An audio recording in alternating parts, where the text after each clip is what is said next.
नमस्कार मंडळी. तण खाई धन आणि शेतकरी फिरे वणवण.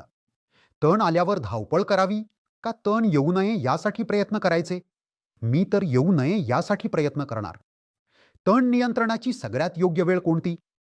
पेरणीनंतर लगेच. कोणते उगवणीपूर्व तणनाशक वापरायचे?